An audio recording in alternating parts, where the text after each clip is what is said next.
शीला प्रभुपाद की जय, गुरु गौरांग की जय। तो कल के सत्र में हमने सुना था शीला प्रभुपाद जी सफाई पे कितना ध्यान देते थे। जब उन्होंने देखा कि शौचालय साफ नहीं है तो उन्होंने शिष्य को डांटा कि तुम्हारी चेतना तमोगुनी है, और तमोगुनी होने के कारण, क्योंकि जो व्यक्ति सत्वगुण में रहता है उसको सफाई अच्छी लगती है, उसको गंदगी बिल्कुल अच्छी नहीं लगती। इसलिए प्रभुपाद जी ने कहा तुम्हारी चेतना पे निर्भर करता है कि तुम किस गुण में रहते हो। इसके पश्चात प्रभुपाद जी ने कहा जब मैं प्रलंबासुर के वध की कथा सुन रहा था तो मुझे अपने बचपन की याद आई। मैं बचपन में जब अपनी बहन के साथ ड्रामा करता था तो मैं बलराम बनता था। इस क्षण को सोचकर प्रभुपाद जी बहुत हंस रहे थे। और श्रील प्रभुपाद जी से एक भक्त ने प्रश्न पूछा, कैसे समझा जाए कि किसी भक्त का आकस्मिक पतन हुआ है या उसने वह पाप अपराध जानबूझ के किया है। तो प्रभुपाद जी कहते हैं आकस्मिक पतन कैसे जाना जाएगा, जब वह भक्त वापस आ जाए तो समझो कि यह आकस्मिक पतन था। इसके पश्चात प्रभुपाद जी ने कहा कि भगवान को कभी भी सड़े हुए फूल अर्पित नहीं किए जाने चाहिए। जो भी सड़े हुए पदार्थ भगवान को अर्पण करता है उसका जीवन नष्ट हो जाता है। अब हम आगे बढ़ेंगे। ब्रह्मचारी जीवन अत्यंत उत्तम है। यशोमती नंदन केशव प्रभु जो सैन फ्रांसिस्को मंदिर के अध्यक्ष थे, शिल प्रभुपाद को एक बड़ा बस दिखाना चाहते थे जो उन्होंने खरीदा था। प्रभुपाद ने उस बस को देखकर कहा यह बहुत अच्छा है। फिर उन्होंने पूछा केशव प्रभु क्या तुम विवाह के बारे में सोच रहे हो? केशव प्रभु ने उत्तर दिया नहीं प्रभुपाद, मैं जैसे हूं वैसे ही प्रसन्न हूं। प्रभुपाद ने कहा हाँ ये बहुत उत्तम है। विवाह एक बहुत बड़ा बोझ है। यदि तुम ठीक से चल रहे हो तो क्यों एक बड़ा पत्थर उठाकर सिर पर रखोगे? ब्रह्मचारी जीवन बहुत अच्छा है। एक सरल जीवन, क्यों ऐसा भारी बोझ उठाना? तो प्रभुपाद जी कहते हैं ब्रह्मचारी जीवन राजा का जीवन है। उस जीवन में कोई बोझ नहीं होता। व्यक्ति बिना बोझ के रास्ता आसानी से पार कर सकता है। तो यशोमती नंदन प्रभु बता रहे हैं कि केशव प्रभु उन्होंने एक बस खरीदा था जो सैन फ्रांसिस्को मंदिर के अध्यक्ष थे। जब उन्होंने प्रभुपाद जी को बस दिखाया तो प्रभुपाद जी ने कहा बहुत अच्छा बस है। तो प्रभुपाद जी ने उनसे प्रश्न पूछा क्या तुम्हारे मन में विवाह करने की इच्छा है? तो केशव प्रभु ने उत्तर दिया मैं जैसा हूं प्रसन्न हूं, मेरे मन में विवाह करने की इच्छा नहीं है। प्रभुपाद ने कहा यह बहुत अच्छा है, बहुत उत्तम है, क्योंकि विवाह करना एक बड़ा बोझ है। यदि तुम ठीक से चल रहे हो, तुम्हारे पास कोई सामान नहीं है और अचानक से तुम्हारे सिर के ऊपर बड़ा पत्थर रख दिया जाए या भारी बोझ रख दिया जाए तो उसको साथ में लेकर चलना कितना कठिन होगा। तो कहने का तात्पर्य यह है ब्रह्मचारी जीवन ऐसा जीवन है कि कोई बोझ नहीं है। आप खाली हाथ आराम से चल सकते हो बिना बोझा उठाए। लेकिन गृहस्थ जीवन क्या है? बोझा उठाना है, बड़ा भारी पत्थर सिर पर रखकर चलने के समान है। तो ब्रह्मचारी जीवन सरल जीवन है। जो जी सकता है तो उसको बोझा नहीं उठाना चाहिए। आंतरिक रूप से भी सुंदर बनो। रुक्मिणी संभवतः क्योंकि मैं एक नवयुवती थी, मुझमें कुछ ऐसा था जो प्रभुपाद को रुक्मिणी की स्मृति दिलाता था। दीक्षा के समय प्रभुपाद ने पहली बार रुक्मिणी की कथा सुनाई। फिर उन्होंने मुझसे कहा तुम्हारा नाम रुक्मिणी है। कृष्ण अनेकों सुंदर कन्याओं को स्वीकार कर सकते हैं। तुम एक सुंदर कन्या हो, अतः अब आंतरिक रूप से भी सुंदर बनो। यह एक अत्यंत सुंदर और शक्तिशाली उपदेश था। एक भक्त को बाहर से भी सुंदर होना चाहिए, अंदर से भी सुंदर होना चाहिए। अगर भक्त बाहर से सुंदर बनने का दिखावा कर रहा है, अंदर से सुंदर नहीं है, तो उसकी भक्ति बहुत ही फीकी होगी। वो भक्ति में टिक नहीं पाएगा, या तो उसकी भक्ति दिखावे करने जैसी होगी। तो यहाँ पे रुक्मिणी जो प्रभुपाद जी की शिष्या हैं, जब उन्होंने दीक्षा लिया प्रभुपाद जी से, वे एक नवयुवती थी। तो उनको ऐसा लगता था कि मुझ में कुछ ऐसा है जो प्रभुपाद जी को रुक्मिणी माता का स्मरण दिलाता है। अब दीक्षा के समय जब प्रभुपाद जी ने पहली बार उनको रुक्मिणी की कथा सुनाई, फिर उनको नाम दिया गया रुक्मिणी देवी दासी। प्रभुपाद जी ने कहा कृष्ण अनेकों सुंदर कन्याओं को स्वीकार कर सकते हैं।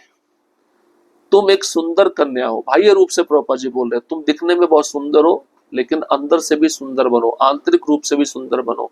इसका अर्थ है तुम्हारे अंदर वैष्णव के सभी गुण आने चाहिए, और वह गुण कृष्ण को प्रसन्न करने के लिए होने चाहिए। इस संसार के जीवों को प्रसन्न करने के लिए वह गुण नहीं होने चाहिए।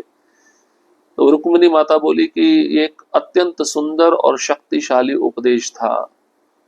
वास्तव में भक्त वही है जो सरल जीवन जीता है, जिसके हृदय में जो बात है वही बात उसके जीवा पे है, जबान पे है। तो कई भक्त बोलते कुछ और है, करते कुछ और है, आचरण ठीक नहीं होता है। इसलिए जो हम बोलते हैं वैसा हमें करना भी चाहिए। कृष्ण बलराम मंदिर की परिक्रमा, त्राण करता। एक बार वृंदावन में हम शिल प्रभुपाद के साथ कृष्ण बलराम की परिक्रमा कर रहे थे। जब हम मंदिर के एक कोने पर पहुंचे, प्रभुपाद रुक गए। उनकी आंखें बड़ी हो गई और उन्होंने मेरी आंखों में देख कर कहा, केवल इस प्रकार कृष्ण और बलराम की परिक्रमा करने से इस भौतिक ब्रह्मांड में ऊपर नीचे भटकना समाप्त हो जाता है। फिर वे आगे बढ़ते गए और जप करने लगे, हरे कृष्ण, जय शिल प्रभुपाद, धन्यवाद प्रभुपाद। तो प्रभुपाद जी समझा रहे हैं, हर एक भक्त को मंदिर की परिक्रमा करनी चाहिए।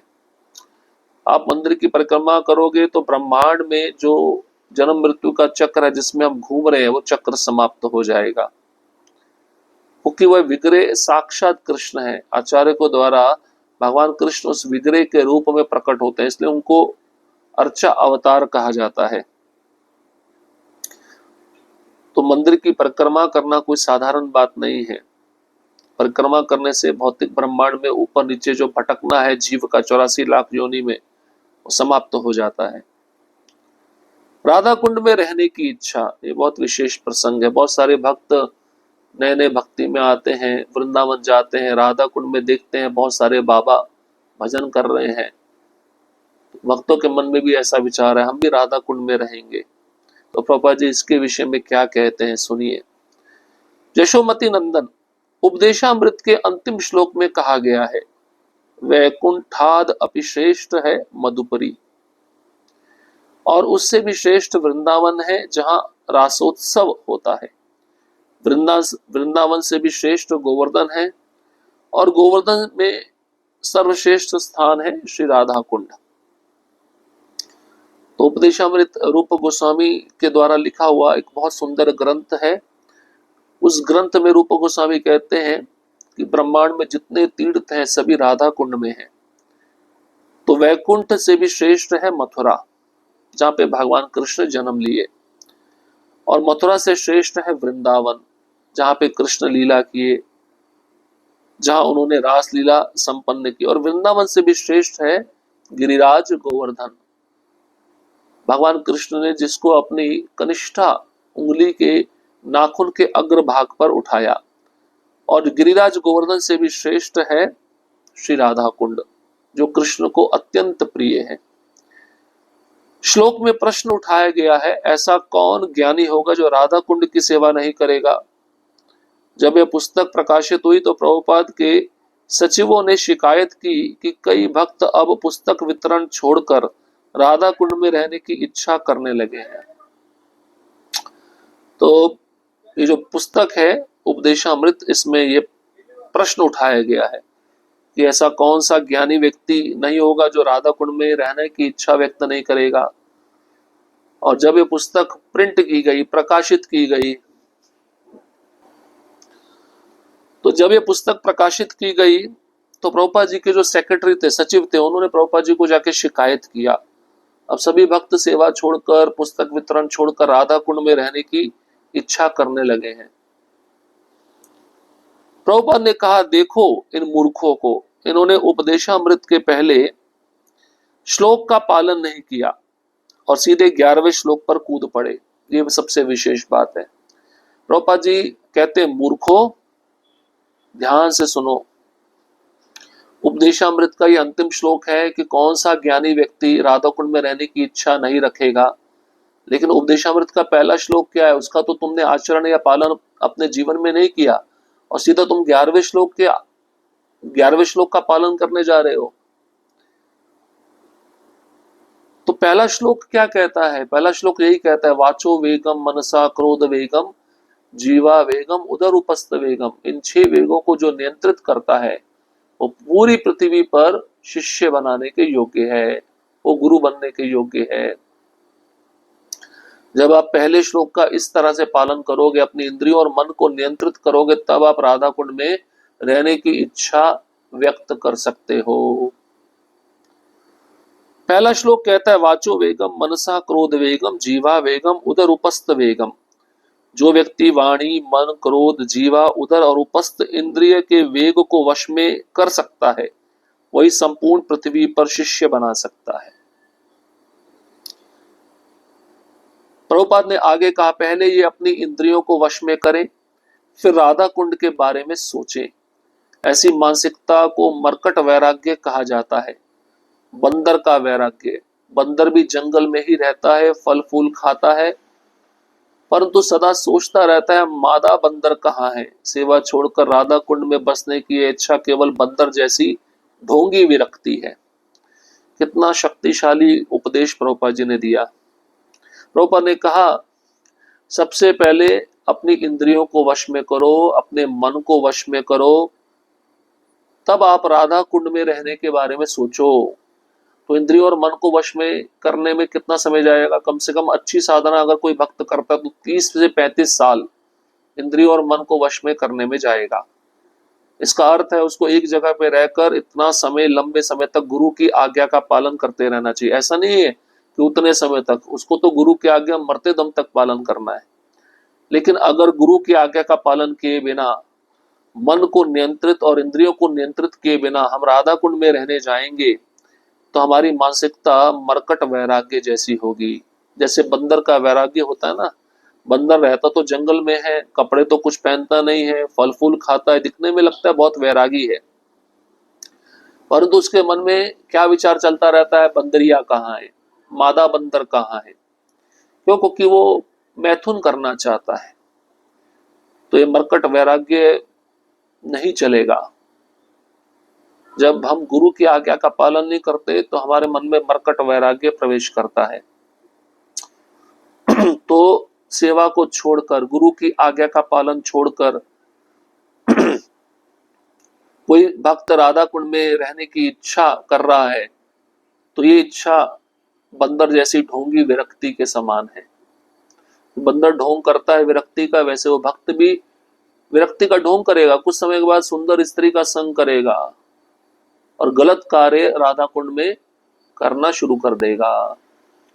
इसलिए बहुत सावधान रहना चाहिए, गुरु की आज्ञा का पालन करना चाहिए। इससे प्रभुपाद जी कहते हैं, वर्क नाउ समाधि लेटर। पहले जी भर के सेवा करो, गुरु की आज्ञा का पालन करो। जब सेवा करते करते आपका मन, आपकी इंद्रियां स्थिर हो जाए, नियंत्रित हो जाए, समाधि लेटर, बाद में आप धाम में जाकर भजन करो, तब कोई परेशानी नहीं होगी। लेकिन फिर भी सतर्क तो रहना ही पड़ेगा, क्योंकि माया बहुत प्रबल है। तो उपदेशामृत के पहले श्लोक का पालन करो, फिर आप राधा कुंड में स्नान भी कर सकते हो, राधा कुंड में रह भी सकते हो। ऐसा प्रभुपाद जी उपदेश दे रहे हैं। हरे कृष्ण कृष्ण कृष्ण हरे हरे, हरे राम राम राम हरे हरे। श्रील प्रभुपाद की जय, गुरु गौरांग की जय।